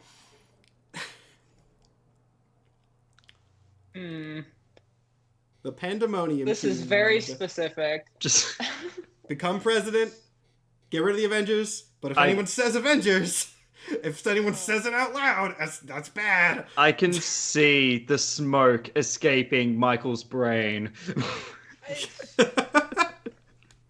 The Pandemonium Cube. It's such a stupid name. Fucking stupid. That's so dumb. I love it personally. I think it's great. Pandemonium Cube. He's so I'm just gonna keep dumb. saying it. I So think it's dumb. funny. It's brilliant. It's not like I have priorities, but like, what even hint would help? Yeah, that's a good question. You want visuals? Room. It's got cube in the name, so you can yeah, maybe I don't think guess. you need a visual. You want to know No. what color the cube is? I guess. I think I want fun fun fact. facts. Yeah. Fun fact. Okay. All right. So the guy who got it and used it to make himself the president and get rid of the Avengers was Phil Coulson. Okay. Yeah. Sure. Why not? Ah. Phil, what are you doing? I wish I had spoken up. I really want to know what fucking year this is, but like, Well, you guys ready to Phil. vote? As prepared as I can be. I guess, sure. All right. 3, 2, 1, go. Real. from 2021. Not even Oh, old no! comics. Yep. It's Yep. from 2021. That's Thinking the fucking This is from an event called Heroes Reborn, which was dumb as Oh hell. my god. It's yeah. So in the comics, Phil Coulson is an agent of Mephisto right now, or maybe I don't know if he still is, but he was in 2021. Because of and course he rewrote was. Reality Of with course the he evil was. Cosmic Cube. The other fun fact that I didn't put in because I thought it was too specific and would give stuff away is the alternate name for this thing, which is, I shit you not, the Helahedron, which is fucking badass. That is so much better than the Pandemonium Cube. I only realized it after I had already set this up, or I would have made the name in the episode Helahedron, but I didn't. I already had to switch so much stuff around right before. I didn't remember to go back and change this. But yeah, the Helahedron is the other name, and Phil Coulson makes Hold the on, president. I'm looking at and chat right gets now. rid Is this of- true? Someone tell Mike Phil Coulson wasn't in the Oh. comics before the MCU. Yes, that is yeah. true. That Phil is true. Coulson is, I mean, surely he has to be the first by default. Phil Coulson Really? is the first, at least like major named, side characters and stuff, but like the first major named character to be in the movies before he was in the comics. And originally in the comics, like he was just like an agent of S.H.I.E.L.D. and they didn't do too much with him. They just kind of canonized him. They're like, yeah. Well, Phil Coulson's make here him too, better. isn't that neat? Yeah. And now he worships Satan! It was I the- assumed it was from a long time ago, because, like, I figured, okay, this is a cute, like, comic side story where that's, like, a pretty drastic threat, but, like, if you have a side character and they don't have a lot of ways to fix problems, if the solution is that you could just say Avengers, and then they'll come back, that's cute. That's a fine side story. That's No, fine. this is recent, and it was linear from he appears. Yeah, as Luna put in, Phil Coulson was a good guy. He got betrayed by Hydra Captain America with the really popular or unpopular, not popular, Really, unpopular everyone event famously where I loved that choice. misspoke there. They were like, oh yeah, let's make Hydra Cap a thing where he got reality warped to be a bad guy the whole time, and he got betrayed by Cap during that, and then basically said, well, gotta go worship the devil now. And he worshipped the devil and set up the Avengers and got the Helahedron and rewrote all of reality, and it was bad. It was a really bad event. Heroes Reborn, Wow. not a good idea. I'm not gonna lie, I don't remember. I got so wrapped up in my Helahedron rant that I don't remember what people voted. I know everyone voted the same. You all got a point. We right? I all think you voted got a point. true. We all Yeah. voted Yeah. true. Yes. Yeah. Yeah. Okay, cool. Everyone gets a point. High scores this episode, which is good. Okay, let's see. This is why I I'm don't admittedly keep skipping- up with Marvel events. There's always some nonsense. It's just because events are bad now. They're all Remember bad. They're when all bad. King in Black was good. That was the last one I like. This is a very niche comics rant, but they're just it's because constant events now. There's no time to breathe between them. It's just event, and I'm I tired mean, that's of it. been like the comic situation for like the past 20 years at this point. It's frustrating. No one likes it. I don't know why. Oh, they keep doing okay. it. I will. Okay, fine. I will cut in because now chat's yelling at me. You're right. Judgment Day was good. Judgment Day was good because that one did something different, and Kieran Gillen was writing it, and that was good. I love Kieran if you Gillen. want Yes. Have you read Judgment Day? I have not Jesse? read Judgment Day yet. No. If you're a Moon Knight fan, which I know you are, like it's not a Yeah. Moon Knight book, but it has some of the same like weird vibes. Okay. You'll like. I it. love You'll like Kieran it. is like my all-time Plot- favorite comic author. So Plot synopsis, because like I said, at this point I'm skipping around to the more interesting questions anyway. So I don't mind like giving a plot because this is good. Basically, the Avengers create their own god. Sort of, kind of by accident, and then that god judges whether all of the superheroes on Earth are worthy of existence or not. And it is wildly philosophical and super interesting because it's Kieran Gillen. So if you know Kieran Gillen's vibes, like he takes it in a very philosophical angle. It's if you want to read like a very weird but still super actiony philosophical superhero comic, Judgment Day is great. Would highly recommend it. Now let's get back to talking about dumb shit. That's not good. Yeah, but the Helahedron, though. I have But the to Helahedron. remind everybody sometimes that comics Helahedron. can do good things in between throwing the worst bullshit I can find at all of you. Anyway, let's go. Do I want to do this one? I might change the format of it. I think I'm gonna reveal the name of this one at the end. I think. Oh, Okay. okay. Now this is one where I did make a mistake at the beginning because I forgot that this one technically is Spider-Man related. It's just there's no spider thing in the name, so my bad. But anyway, people going after Aunt May, often by pure coincidence, is a thing that happens a decent amount of the time in Spider-Man comics. Honestly, people will just sort of target Aunt May, not even really knowing that she's related to Spider-Man, and the character we're about to discuss is one of those. This character was a mutated bug person who was going around New York City trying to find vulnerable entities to feed on. And she did this by taking a human disguise and infiltrating groups of those vulnerable communities, including Aunt May's knitting circle, by which this bug person used the fake name of Aunt Enna. Wow. That's great. The secret bug in Aunt May's knitting circle, Aunt Enna. What are we thinking about that one? I'm glad I decided to do the name reveal at the end. When you said infiltrating marginalized group, I thought like this bug person was going to be like invading like LGBT meetups, and I was like, that is so fucking funny. If I said I meant to just say like literally vulnerable for food. Yeah. Like old people that it could eat. I mean, we don't know what's going on in this knitting circle, to be fair, you know? It could be a gay knitting circle. Those exist, I'm sure. That's Aunt May is an ally. Anna is a big time... Aunt Enna is absolutely a drag name if I have ever heard one. That's so good. Oh, it is, though. Oh damn. All right. What hints, if any, are you guys want? Another pretty straightforward concept. I kind of want to go series. Series? You guys want to outvote me? I don't know. Series and year could definitely help.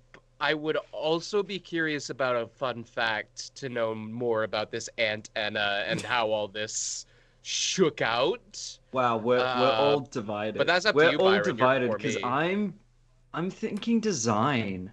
I don't know. Oof. Okay, I'm so tempted to have those all locked in and just say none of you get any hint now. I know. If you, I'll give you like 5 seconds to agree, and if not, Byron, are you locked in for design? Nah. Fun fact. Fun fact. Okay. all right. See, I was more than 5 seconds, but I will be nice. Now, let me remind you all that Aunt Enna was not targeting Aunt May because of Spider-Man. This was a coincidental thing, and therefore Spider-Man, Peter Parker, only found out about Aunt Enna when Aunt May mentioned that some members of her knitting circle had gone missing, presumably meaning that Aunt Enna just had been successfully preying on them for some time and did eat a couple of them. Queen. Queen, I support her. Whatever. She's living Slay. the truth. Slay. Drag queen who eats old people. We're getting back to the drag. Drag queen that eats old people. Yeah. All right, what are you guys thinking? Ooh. Okay. All right. I'm the most torn I've been, I think. That's saying something on this episode. Okay. I think I'm ready. All right. Mike, are you ready to go? I'll go. Yeah. Okay. All right. 3, 2, 1, go. Okay. Fake, real. Jesse, I'm so sorry. No! I did make this one up. I wanted her to be real so bad. To be Make real, this so I'm one gonna up. vote real because I want her to be real. This is another one where we sort of as a group, mostly you guys have workshopped this character into a better concept than I came prepared with. This is another Gumwad situation where I was like, that's dumb, I'll put it in the show. And then everyone was like, that's fucking awesome, and made it better than I thought it was going to be. I don't feel good about it. I definitely went against my heart. I need Aunt Edda to be real. My God. I can only. It was just the name. It's like Doom Petrol. Like, this name's Yeah, too I'm good always to not voting with put my in here. heart. I'm always voting with, like, if I want this to be real.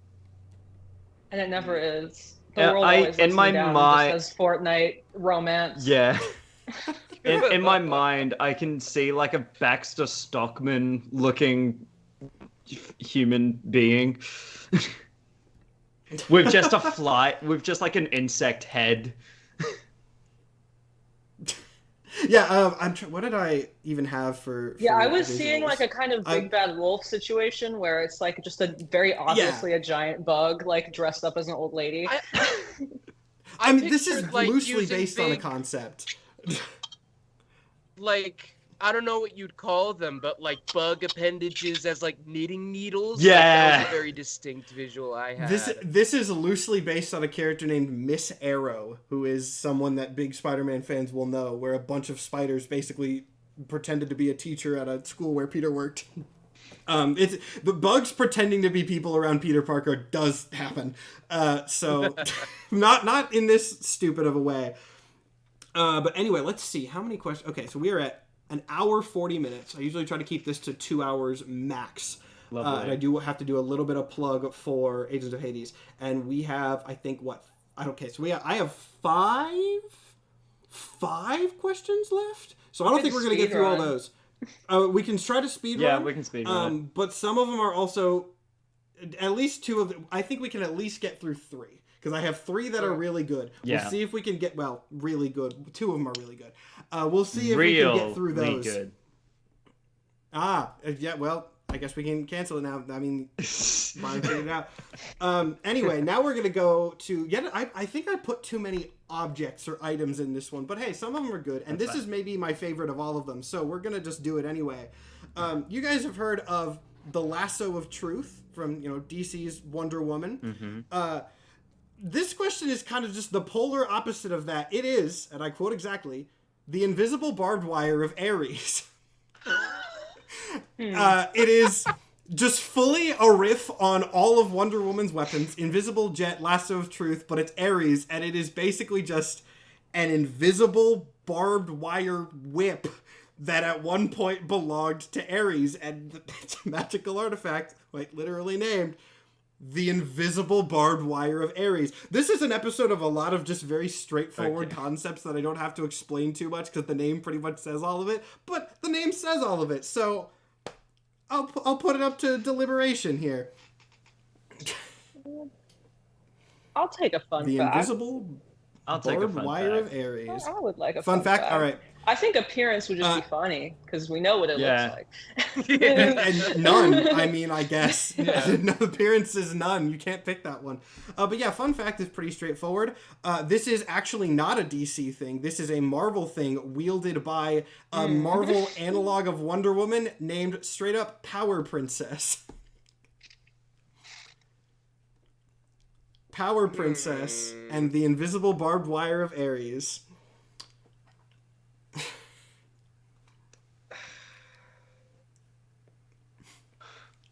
Mike looks displeased. I don't like how the whole tapestry came together. Yeah. You know? Yeah. I didn't like the whole picture. Wait. Yeah.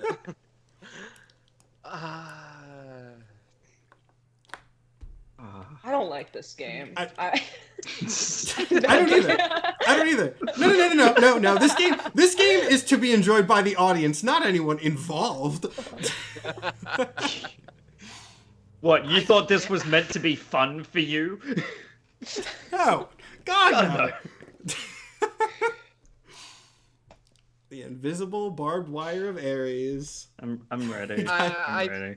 All right. think I'm ready, yeah. All right. 3, 2, 1, go. Fake, real. Byron has caught up to Mike then because this one is real. Yes. This one is I really didn't real, and want Jesse it to gets a be point real. as well. The invisible barbed wire of Ares is I mean, it's one where I want to keep talking because it's my job as the host to keep saying things, but there's nothing else to say. It's the invisible barbed wire of Ares. It's kind of and visible. that is the extent. Wielded by... You want to know the funny thing, too? Please. Remember a bit ago where I was talking about the Pandemonium Cube? Same series. Uh-huh. The gift that keeps on Same giving. series. Gift that keeps on giving. This was not. It was not good. Same 2021 debut. It was technically in like the follow up of Heroes Reboot. It was the same series. Yeah, it was. We got the Pandemonium Cube. We got the invisible barbed wire of Ares. We don't have anything good or fun, but we have that at the very least. Okay. Luna says, "Why are you doing Heroes Reborn stuff?" Luna, because Heroes Reborn is perfect for this show. It's such a wealth of bad ideas. I can do modern stuff on this show. This stuff doesn't have to be old. It doesn't have to be old. And I'll go ahead and, actually, yeah, this is another one that I'll go ahead and say is not a super old one. This is a one that I may mispronounce, but it is cryptomnesia. Now, cryptomnesia is a real word, so if you're wondering why I can't pronounce a thing that I possibly could have made, don't take that as a hint. It is just a real word. Cryptomnesia is a new generation of god. One of those sort of like mythology from old times. There were gods of like lightning and thunder and nature and all that. But in the modern day, there's gods of, tech and knowledge and data. And Cryptomnesia is one of these guys. He's a data god, and he is very much personified in ways that kind of characterize him as like the god of gamers. And this is not a joke. He was a data god, but just the way that they personified him, he's kind of just a gamer god, just a tech bro gamer, and that Cryptomnesia, the biggest plot the twist tech bro so far gamer. is when you said Cryptomnesia and I looked at the screen and it wasn't spelled with a K. It had nothing to do with the planet Krypton. No, nothing to do with the planet Krypton. Again, and I may be pronouncing it wrong. It is a real word, so don't take that as a mistake that could give any information. I'll go ahead and say that. God of gamers. God of gamers. Technically, he's a god of data, but just his he's characterized. Okay. What? I don't even know what. This is another one where I'm like, I don't know what hints could really be helpful. I mean, I have them all written out, but like, I don't know which ones you guys are gonna lean a little bit towards. Are kind of fun facts, maybe, perhaps. Yeah. Fun fact. I would lean toward series because I want to know who and what the fuck was responsible. But if we're feeling fun fact, no, I'll switch to series. Okay, series overrides then. This was in Hercules in 2016. 2016 gamer vibes is something, but Hercules is also a little bit of a right turn. This sucks. Thank This you. sucks. Thank you. The Hercules poll is kind of really throwing me off. God gamers? God of data, but God of... Well, it is the god of data, but the way he's used is the god of gamers. He was not called the god of gamers. I will go ahead and tell you that. He just essentially was that. Okay. This is tough. This...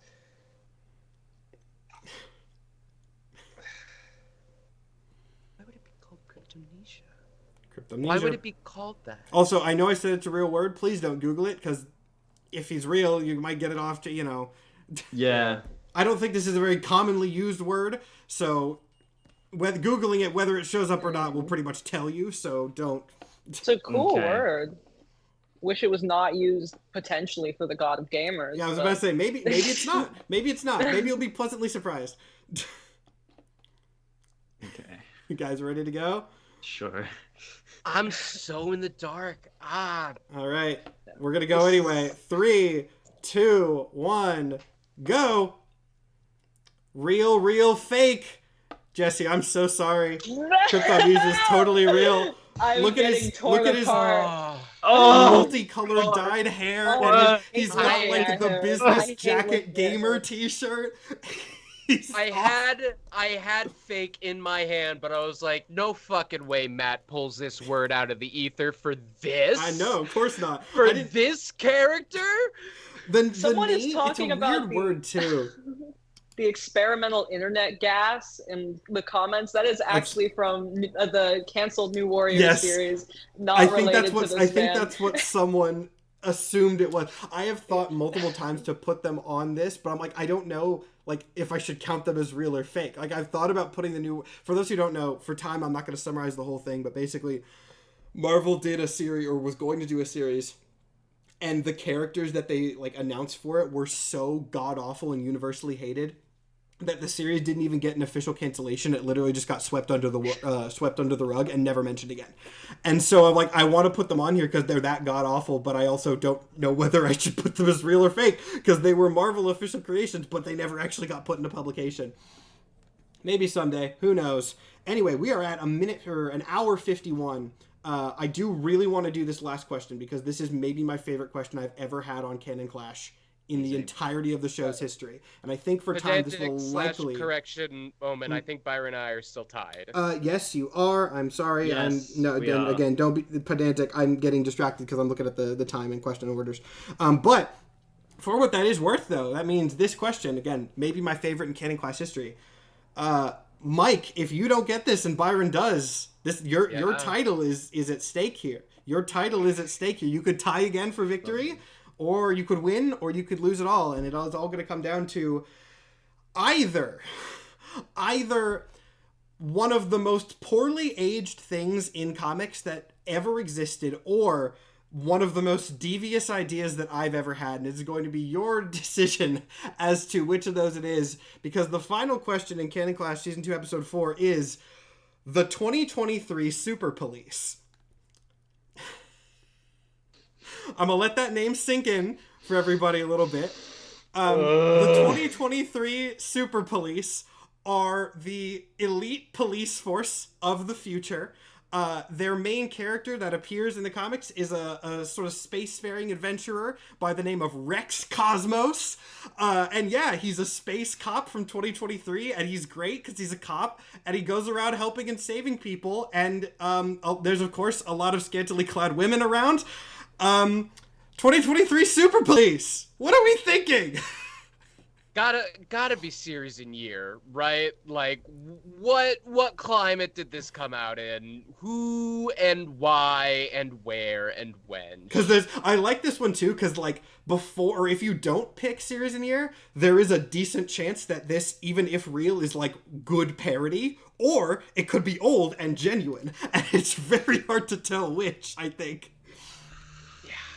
Yeah, I agree. Series and year. Series and year? Series All right. and year. That was 2.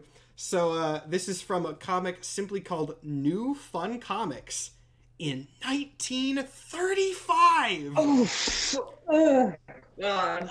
The 2023 Super Police from 1935. No. Again, poorly aged, or the worst idea that I've ever put onto the show.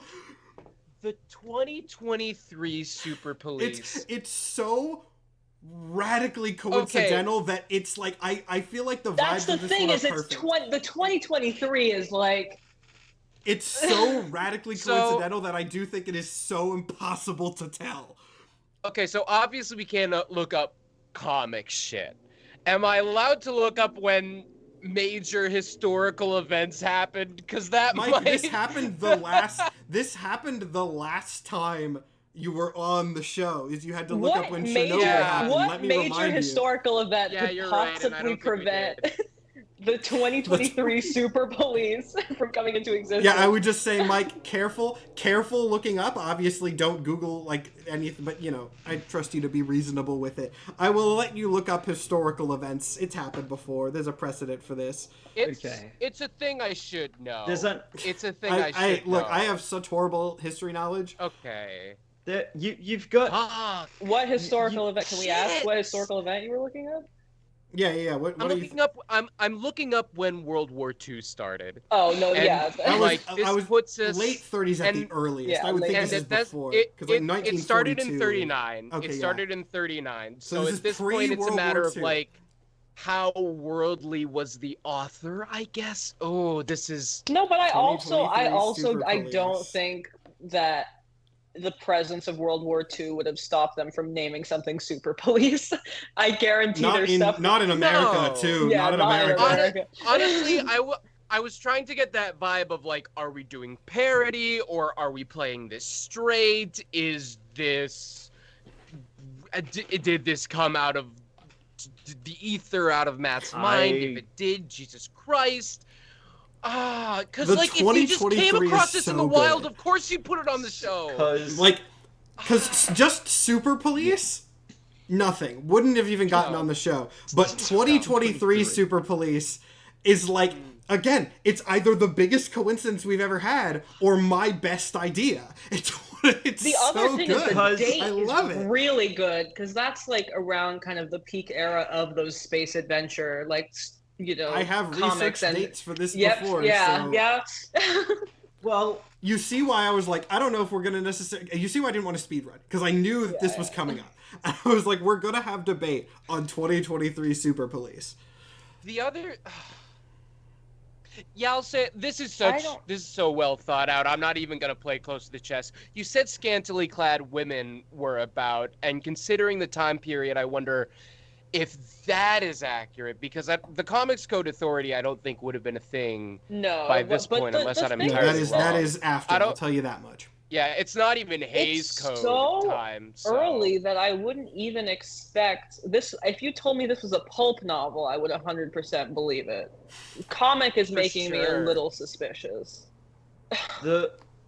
I'm gonna shut up because I don't want to give any more information. The little voice in my head is saying, Matt likes Power Rangers. And there is a series There is of Power Rangers SPD in the future in 2025 technically that is Space Patrol 2023 Delta. Super Police. Yes, there is SPD Space Patrol Delta, which takes place in 2025. I will tell you that is real, Byron. If that informs anyone's decision. Of just going, Matt could have easily just changed the homework of SPD. And just went, what's a good year to say? Another thing is, like, on the one hand, if this is real, surely you would have seen it on, like, Twitter or the internet at large at some point, considering where conversation is. On the other hand, this is clearly so fucking obscure that, like, of course it would be lost to time. Where did you say Of course no one would even... Oh, the name of the series? Let me consult my document. No, that's fine. I just don't remember the things I say. New Fun Comics. Yeah. The most generic name, so that's not going to get you anything. 1935. Fuck. How... And all comics from that era had names. Yeah, like that. It was Nickel Comics or Kid Comics, New Fun It's, I'll fully admit either side, that doesn't really help you that much. Yeah. No. Okay.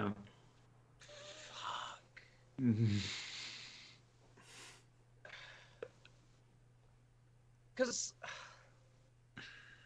you'd have to be literally fucking Iron Man in the cave style tinkering to make something this. Again, you guys see why I was like, we can't speedrun. But we again, can't speedrun because I know what the last question is and I know what the discussion around it's going to be. It's too stupid not to be a real thing, but it's too good to be fake, and it's just the balance. A masterpiece of my mind, perhaps.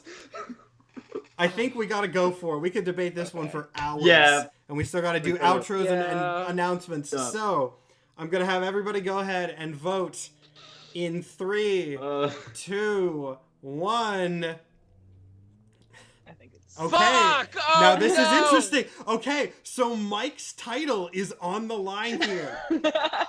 And Mike, you have won your third episode of Canon Clash. The 2023 Super Police are real. The No 2023 fucking Super way. Police I found them by total coincidence. But yeah, the dude's name is Rex Cosmos, and he works for the Super Police in 2023. Oh, that is... I saw it and That is physically good. froze. I was like, oh my god, there will never be a better question on this show. That's too good. That's crazy. I almost fucked my shoulder. Yeah, up touching the I air. was like, this was one of this was crazy. I don't even know what to say. I It's the genuinely, fact that it's I will be so honest. early. Like, it's so Yes! early. Everyone was Um, saying in the comments, this is pre-Superman as Yeah. well. Yep, That... yep. Yeah, wow. And Amy in chat saying, I love how many in chat thought that Matt made this up. It was way too blunt. That's the exact thing. I was looking at this and I was like, this is the most Canon Clash question ever because it is fucking unfathomable. It's just like, there's so many different angles that you can take the thought process as to whether this is real or not. I was like, it's incredible. It's awful. Don't get me wrong, but it's incredible. I'm trying. I don't even remember the clicking links nonsense that got me to this. Because one of the ways I find characters for this is I literally go onto the Marvel and DC wiki, pick a page, and then just start clicking links until I find something that sounds interesting. And a link trail that I do not have record of. I mean, it's probably in my history somewhere, but led me to Rex Cosmos and the 2023 Super Police. I was like, that's so good. god awful. That's so god awful. We have to do it. And let's now, since we are over 2 hours and we do still have a couple minutes of things we have to do, I think going to call it here. But thanks so much to everyone for coming on. Congratulations, Mike, especially on your third victory on Canon Clash, the undefeated champion of this show. 2 wins and then 1 tie for first place. Amazing job. Let me get Super Police off everyone's screens. I'll be real. I wouldn't be proud, but fuck, after that fucking climax. Yeah, that was. Don't call it that. Man. Yeah, we can't call it that after earlier. You know what? Thank you for bringing the context of the rest of the evening into my mind. I forgot the hell we had been through. This is a good one. I put the Agents of Hades logo back on to remind me to plug that at the end. But once again, we will go through top to bottom for all the contestants. Thank everybody again for coming on. And you can all plug your socials if you would like to. So, Jesse. Yes, thank you all. Thank you for having me, first of all. Thank you all for watching. My TikTok is right there, Videodromes. I also have an art Instagram. It's GodGertz, like Go-Gurt, but with the word God and a Z at the end, where I post fun little fan comics and all kinds of little stuff. So yeah, follow me if you want. Post mostly on TikTok about comics, media analysis, goth, fashion, the 3 pillars. And I'm going to do a quick little callback to something that we were talking about. I know you said you had mentioned considering reading Freaks since you had heard of it. Yay or nay on that? What's your thought on Freaks after seeing multiple of them on Canon Boom Clash? Boy was not. I maybe not want to read it. I am intrigued by. I forgot her name. Came back in for Sweet Face though. Sweet Face. I was less intrigued after seeing her design. I thought it would be a little grosser, but. No, not that bad. They had to lean too much into the 90s sexy aesthetics, but hey, a little bit of body horror in that vibe is better than we usually get at the very least.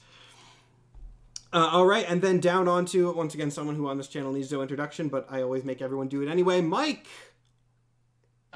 Yes, my TikTok is also there. You could places to look out for me are TikTok and YouTube, both at Mike Funny Boy. I have not posted in the last week because I've been sick, and I have not posted in the last month because I've been doing other stuff in life as well. But content is coming back soon. I am itching to get back into the fray. You can expect Pokemon stuff, you can expect wrestling stuff, you can respect whatever bullshit I'm thinking about at that moment. Excellent. And of course, Mike is also on Agents of Hades, or will be on Agents of Hades, but we will come back to that after we have talked to our third contestant, Byron. Yes. Thank you so much for having me. And again, I was meant to be, I think, 2 episodes ago, but my cat had gotten sick right before we had to do Canon Clash. So yeah, I wasn't And gonna. no worries about that. Understand it was an emergency situation, so no hard feelings whatsoever. I'm glad that we could get you on an episode. I'm happy to be here. And yeah, if you do, I'm happy to be another. Is your cat feeling better?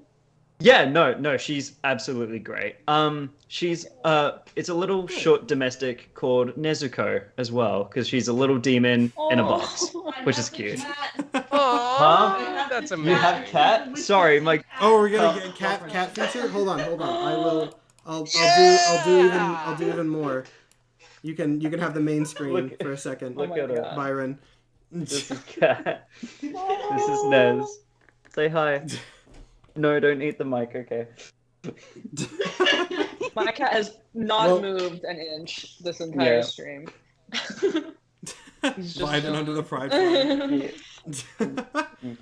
Well, on behalf of my whole audience, I think we're very glad that your cat is doing better. Yeah. And once again, no hard feelings. I understand things happen. But yeah, so, final like I said, plug. to get you on. Yeah, final plug. My TikTok is down below. I also do have an Instagram where I think I have posted some of my cosplay stuff.